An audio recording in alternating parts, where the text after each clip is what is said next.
एक टीचर जिसे ये नहीं पता था कि उसने गलत स्टूडेंट से मजाक करने की कोशिश की। उसे अंदाजा भी नहीं था कि ये नौजवान, जिसका पहले नाम मियांग हुन था और अब देहो बन गया है, नॉर्थ कोरिया का एक हाईली ट्रेंड ऑपरेटिव है। वह साउथ कोरिया में अपने मिशन को अंजाम देने आया है और स्कूल को अपने कवर के तौर पर इस्तेमाल कर रहा है। स्कूल में उसकी पहली मुलाकात हेन नाम की एक लड़की से होती है। वह न सिर्फ एक पोलाइट लड़की है, बल्कि उसका नाम देहो की उस बहन जैसा भी है जो नॉर्थ कोरिया में कैद है। जैसे ही वे साथ बैठते हैं, कुछ बुलीज नए लड़के देहो को परेशान करना शुरू कर देते हैं। देहो एक बुली का हाथ हटा देता है, लेकिन फिर वे उसे छत पर ले जाते हैं। बुलीज का लीडर देहो को पंच मारता है, लेकिन यंग स्पाई को इसकी आदत है। मुंह से खून निकलने के बावजूद उसे ज्यादा महसूस नहीं होता।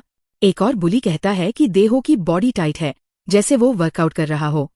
जब वो उसकी बॉडी चेक कर रहा होता है तो उसे देहो का वॉलेट मिल जाता है और वह उसे छीन लेता है। वॉलेट के अंदर पैसे और देहो की अपने परिवार के साथ एक तस्वीर है, जिसमें उसकी बहन और उसके मरे हुए पिता है।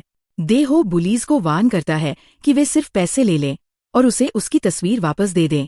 जब बुलीज ऐसा नहीं करते तो देहो तस्वीर वापस ले लेता है और मुक्का भींच लेता है, लड़ाई के लिए तैयार। उसी वक्त टीचर उन्हें छत पर ढूंढ लेता है और सबको क्लास में वापस जाने का इंस्ट्रक्शन देता है। अपना गुस्सा निकालने के लिए देहो बास्केटबॉल कोर्ट पर कुछ राउंड लगाता है। वह जानता है कि वह किसी से लड़ नहीं सकता, क्योंकि इससे उसका मिशन खतरे में पड़ जाएगा, उसका कवर उड़ जाएगा। जब वो क्लास में वापस आता है तो टीचर स्टूडेंट्स के साथ एक लकड़ी की स्टिक से मारकर मजाक करता है, जिसे वह हमेशा अपने साथ रखता है। ब्रेक के लिए जाने से पहले वो उन्हें याद दिलाता है कि आज उनकी क्लीनिंग ड्यूटी है।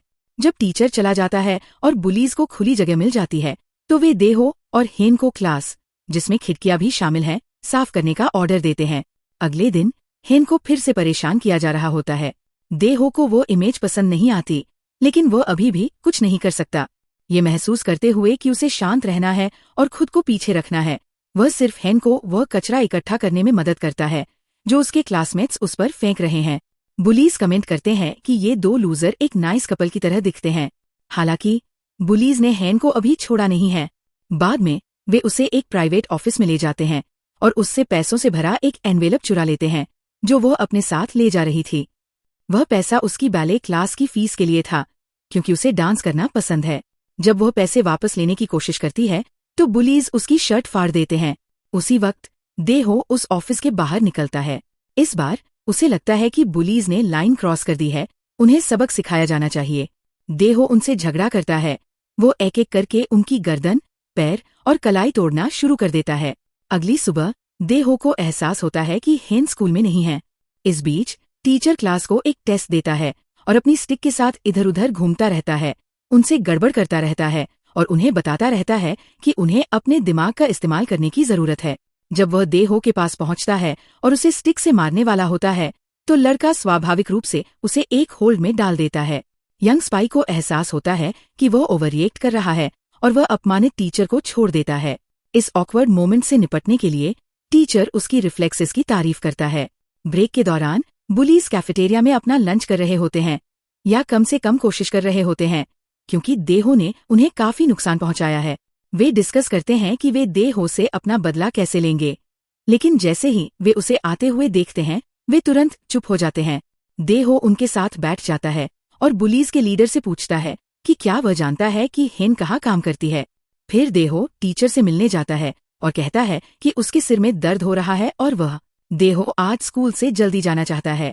टीचर अभी भी पिछली घटना को लेकर ऑकवर्ड फील कर रहा है और अगर देहो आज स्कूल छोड़ दे तो उसे अच्छा लगेगा, इसलिए वो उसे जाने की परमिशन दे देता है।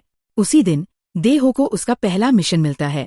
उसे एक ऐसे असैसिन को ढूंढना है जो यूनिट 8 के फॉर्मर मेंबर्स को मार रहा है।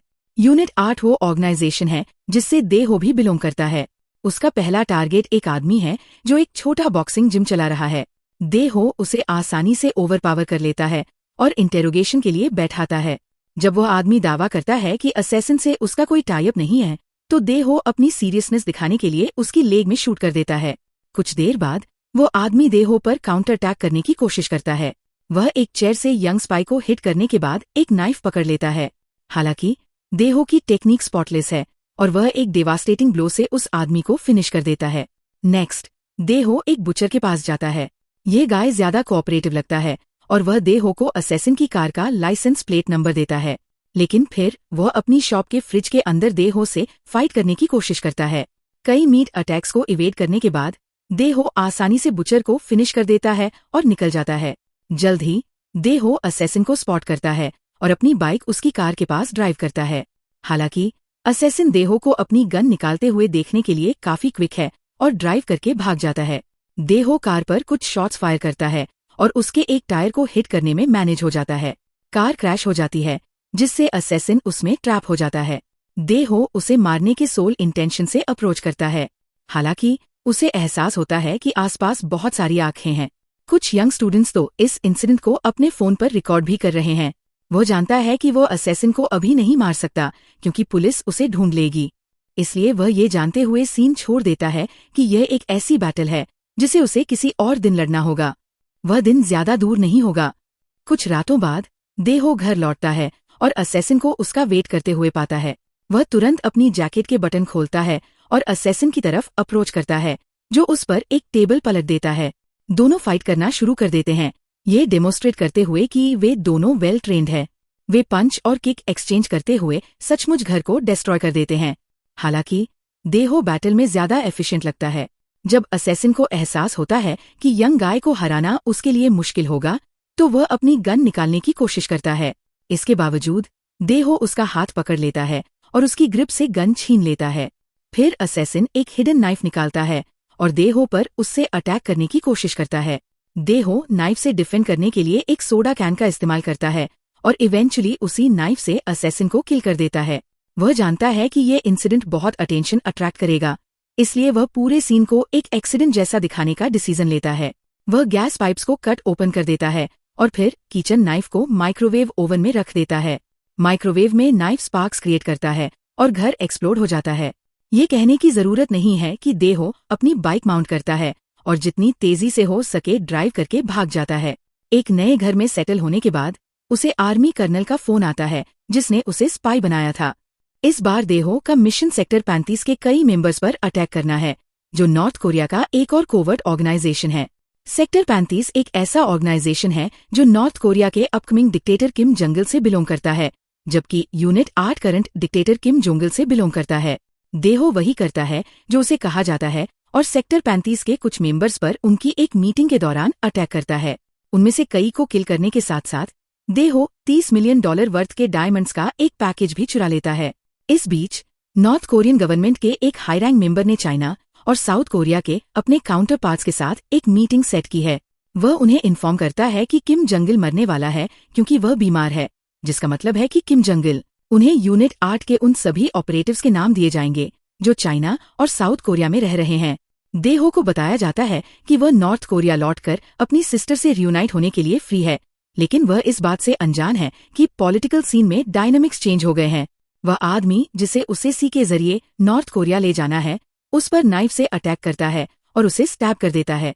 थैंकफुली देहो रिकवर करने और उस आदमी से फाइट करने में एबल होता है। उस आदमी को किल करने के बाद देहो को एहसास होता है कि नॉर्थ कोरियंस उसे डेड देखना चाहते हैं और उसके लिए अलाइव वापस जाने का कोई वे नहीं है। कहीं जाने के लिए कोई प्लेस न होने पर वो हैन से मिलता है और उसके घर में सोता है। जब वो डिस्पेंटेड होकर सो जाता है तो हैन न्यूज देखती है, जिसमें उन स्पाइस के फेसेस रिवील किए जाते हैं जिन्होंने साउथ कोरिया में इन्फिल्ट्रेट किया है। देहो उनमें से एक है। अगली मॉर्निंग कर्नल देहो को कॉल करता है। वह उसे इन्फॉर्म करता है कि वह अपनी छोटी सिस्टर के साथ साउथ कोरिया में है। वह एक ट्रेड प्रपोज करता है, डायमंड्स के बदले उसकी सिस्टर। देहो जानता है कि यह शायद एक ट्रैप है, लेकिन वह अपनी छोटी सिस्टर को अबैंडन नहीं कर सकता। इसीलिए वो हैन के लिए एक नोट लिखता है, जिसमें उसे कर्नल के साथ अपनी मीटिंग के बारे में पुलिस को इन्फॉर्म करने के लिए कहता है, इससे पहले कि वह चला जाए। मीटिंग के दौरान कर्नल और देहो एक दूसरे को अपने पैकेजेस दिखाते हैं। जैसा कि एक्सपेक्टेड था, एक एजेंट देहो के पीछे से स्नीक करता है और उसे शूट करने की कोशिश करता है, लेकिन उसे पहले एक पुलिस ऑफिसर शूट कर देता है। नॉर्थ कोरियन एजेंट्स और पुलिस के बीच गनफाइट में इन्वॉल्व होने पर क्योज ब्रेक लूज हो जाता है। जब देहो कर्नल के साथ फाइट कर रहा होता है तो लिटिल हैन को ले जाने वाली कार इवेंचुअली ड्राइव अवे कर जाती है, लेकिन उसे पुलिस स्टॉप कर देती है। ये जानते हुए कि उसकी छोटी सिस्टर फाइन होने वाली है, देहो रन अवे करने का डिसीजन लेता है, क्योंकि उसे कोई आइडिया नहीं है कि अब उसे क्या करने की जरूरत है। कर्नल गिव अप नहीं करता है और अब वो हेन देहो की स्कूलमेट को अबडक्ट कर लेता है। यंग स्पाई एक डिटेक्टिव को कॉल करता है। वह कॉल ओपन छोड़ देता है ताकि पुलिस उसके कॉल को ट्रेस कर सके। फिर वह कर्नल के लोकेशन में एंटर करता है और उसे डायमंड्स दिखाता है। हालांकि वह सबका अटेंशन डिस्ट्रैक्ट करने के लिए उन्हें हवा में टॉस कर देता है ताकि वो उन्हें शूट करना शुरू कर सके। हालांकि वो कई एनिमीज को आउट कर देता है, लेकिन उसे भी शूट कर दिया जाता है। देहो हाई और फ्रीज सेट हो जाता है, लेकिन उन्हें सरेंडर कर दिया जाता है। इस सिचुएशन को काउंटर करने के लिए वह कुछ गैस कंटेनर्स के पास एक्सप्लोसिव से भरा एक बैग टॉस करता है, जिससे एक मैसिव एक्सप्लोजन होता है। जब वो हायन के साथ रन अवे करने की कोशिश कर रहा होता है तो उसे एक रिमेनिंग एजेंट ग्रैब कर लेता है। देहो हेन को रन अवे करने का इंस्ट्रक्शन देता है, जबकि कर्नल अप्रोच करता है और उस पर शूट करने की कोशिश करता है। देहो इतना स्मार्ट है कि वह अपनी बॉडी टर्न कर लेता है और उसे होल्ड करने वाले एजेंट को शील्ड के तौर पर यूज करता है। फिर वो खुद एक गन ग्रैब कर लेता है क्योंकि पुलिस डिटेक्टिव भी सीन ज्वाइन करता है। तीनों मेन एक टाइट सिचुएशन में कॉट अप हो जाते हैं। वर्स्ट पार्ट यह है कि देहो जानता है कि या तो वो डेड एंड अप होगा या प्रिजन में। यंग स्पाई डिटेक्टिव को बताता है कि उसे इसे एंड करना होगा और कर्नल को शूट कर देता है, जो उसे भी शूट कर देता है। देहो ने बहुत सारे हिट्स लिए हैं और वो गुड नहीं दिख रहा है। डिटेक्टिव और हेन उसे एक कार में डालते हैं ताकि उसे हॉस्पिटल ट्रांसफर किया जा सके, लेकिन इनफ टाइम नहीं है। देहो कार में डाई हो जाता है। अपने बेस्ट फ्रेंड की स्टोरी और उसने जो कुछ भी किया वो क्यों किया, ये जानने के बाद हेन देहो की छोटी सिस्टर की फॉस्टर सिस्टर बनने का डिसीजन लेती है, दूसरी हायन की। हालांकि देहो अपना पार्ट करने के बाद चला गया था, उसकी सिस्टर का टेक केयर उस एकमात्र पर्सन द्वारा किया जाएगा जिस पर यंग स्पाई ने ट्रस्ट किया था।